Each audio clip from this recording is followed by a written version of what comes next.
আলহামদুলিল্লাহ, ছাত্র শিবিরকে প্রথমেই মোবারকবাদ যে যারা মাধ্যমিক পরীক্ষায় উত্তীর্ণ হয়েছে এবং উচ্চ মাধ্যমিক ভর্তির জন্য প্রস্তুতি নিবে সামনের দিকে। এই সমস্ত মেধাবী ছাত্রদেরকে আজকের সংবর্ধিত করছে। আমি আমার আলোচনা সংক্ষেপ করব এভাবে। আল্লাহ সুবহানাহু ওয়া তাআলা বলছেন, ওয়ালাকাদ কাররামনা বানি আদম। বনি আদম, এখানে বনি আদম বলতে সকল মানুষকে বোঝানো হয়েছে। কে কোন ধর্মের, কে কোন আদর্শে বিশ্বাসী এমনটি না।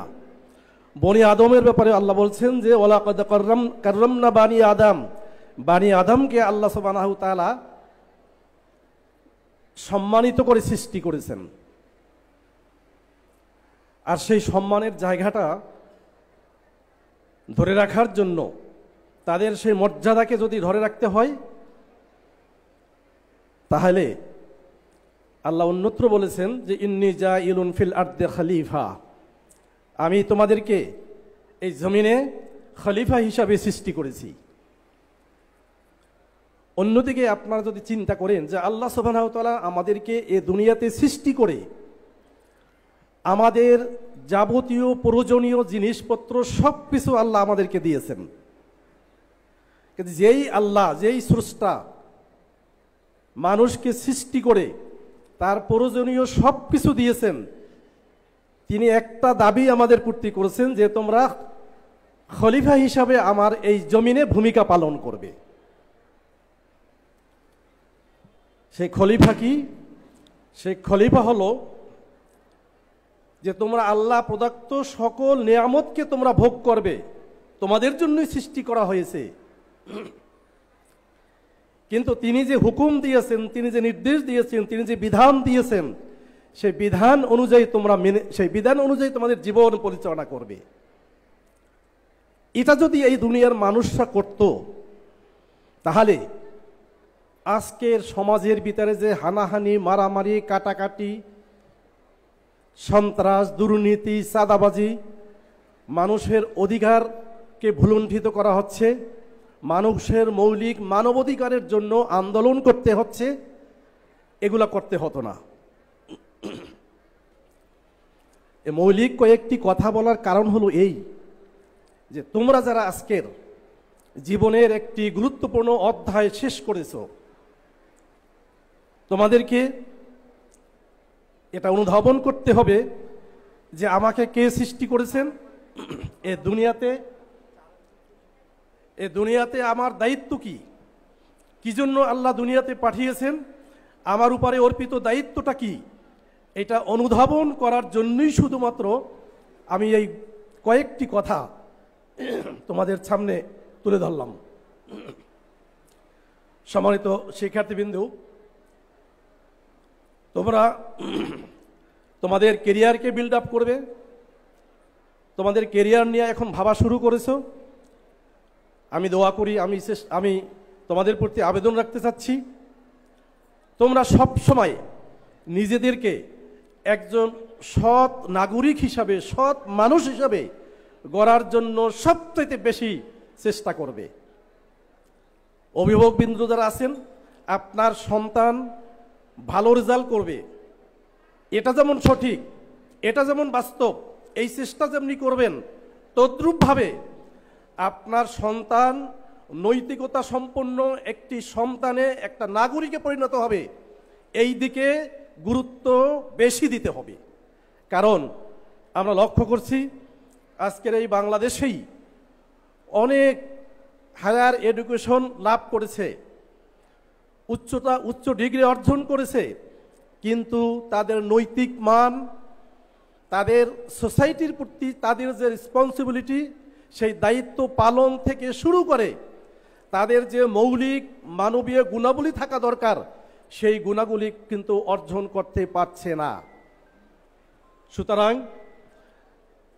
আমি অভিভাবকবৃন্দকে অনুরোধ করব, পাশাপাশি ছাত্র শিক্ষার্থীবৃন্দকেও, যে তোমরা সব সময় চেষ্টা করবে তোমাদের মোরালিটি ডেভেলপ করার জন্য।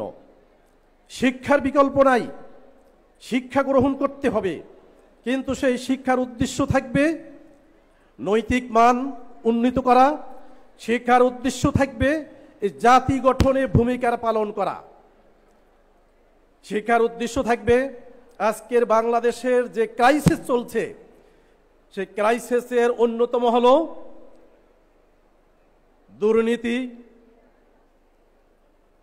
চাঁদাবাজি, সন্ত্রাসী, এই রকমের কিছু কর্মকাণ্ড আজকের বাংলাদেশকে পিছিয়ে রেখেছে। সুতরাং 24শে জুলাইয়ের যে আন্দোলন, সে আন্দোলনে তোমাদের মতো ছেলেরাই মেয়েরাই স্লোগান দিয়েছিলে উই ওয়ান্ট জাস্টিস। জাস্টিস যদি প্রতিষ্ঠিত করতে হয় সমাজে, তাহলে নিজেকে এভাবে গড়ার জন্য সংগ্রাম করতে হবে, চেষ্টা করতে হবে।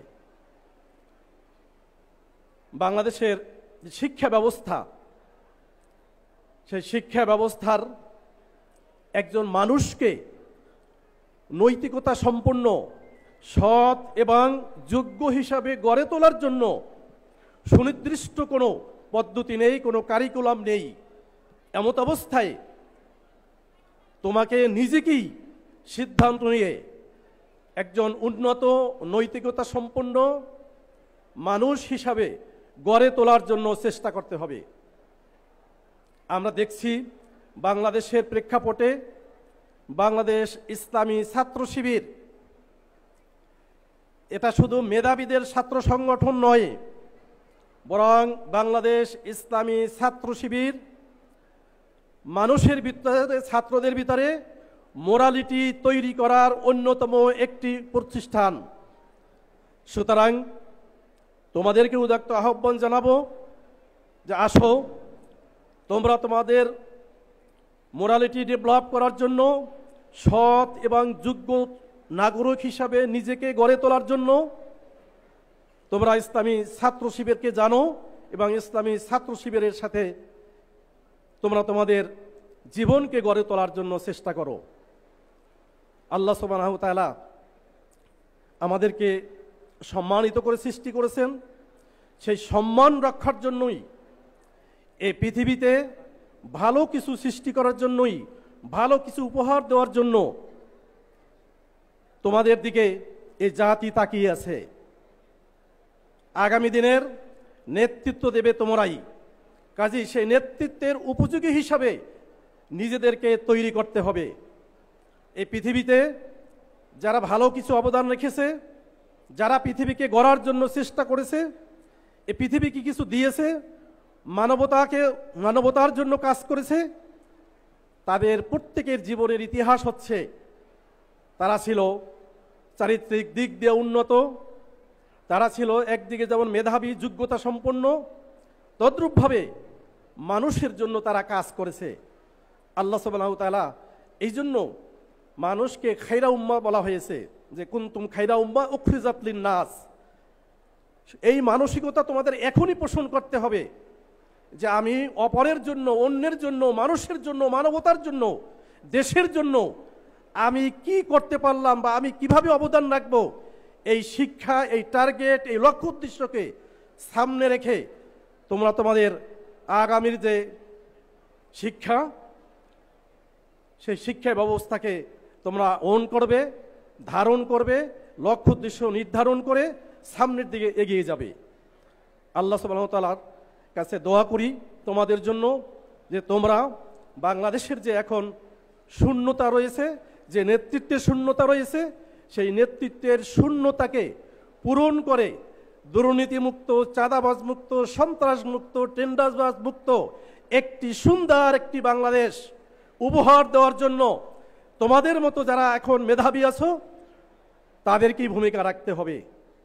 আমি বাংলাদেশ জামায়াত ইসলামী ঢাকা 4 আসন, তোমরা অনেকে জানো শ্যামপুর, কদমতলী অত্যন্ত ঢাকার বাংলাদেশের রাজধানী হওয়া সত্ত্বেও শ্যামপুর, কদমতলী এলাকাটা একেবারে অনুন্নত। এই এলাকাকে জামায়াত ইসলামীর পক্ষ থেকে টার্গেট নিয়ে কাজ করার চেষ্টা করা হচ্ছে, যাতে করে মানুষের যে দুর্বিষহ জীবন ব্যবস্থা, ওই এলাকাতে মাদকতার ছড়াছড়ি, রাস্তাঘাটে মানুষ চলতে পারে না, নানাবিধ সমস্যায় জর্জরিত। এটাকে কিভাবে মানুষের জন্য চলাচল উপযোগী করা যায়, জীবন ধারণের উপযোগী করা যায়, আরও সুন্দর করা যায়, এই জন্য জামায়াত ইসলামী কাজ করে যাচ্ছে। আমরা আশা করি জামায়াত ইসলামী যেভাবে টার্গেট নিয়ে, ইসলামী ছাত্র শিবির যেভাবে লক্ষ্য উদ্দেশ্য নির্ধারণ করে বাংলাদেশকে পরিবর্তন করার জন্য চেষ্টা করেছে, বিগত জুলাই আগস্টের আন্দোলনে ছাত্র জনতার যে স্লোগান ছিল সেটা বাস্তবায়নে আগামী দিনে তোমরাই নেতৃত্ব দিবে এবং সেভাবেই তোমরা নিজেদেরকে প্রস্তুত করবে, এই আশাবাদ ব্যক্ত করে এবং ইসলামী ছাত্র শিবির এরকমের সুন্দর সুন্দর প্রোগ্রাম বিগত দিনে আয়োজন করছে, এখনও করছে। নানাবিধ প্রোগ্রামের মাধ্যমে একজন ছাত্রকে সৎ এবং যোগ্য হিসাবে তৈরি করার জন্য যে চেষ্টা করছে, এটা যেন তারা আরও আগামীতে সুন্দরভাবে করতে পারে, এই আশাবাদ এবং আল্লাহর কাছে সেই প্রার্থনা কামনা করে আমি আমার কথা এখানেই শেষ করছি। আসসালামু আলাইকুম রহমতুল্লাহ।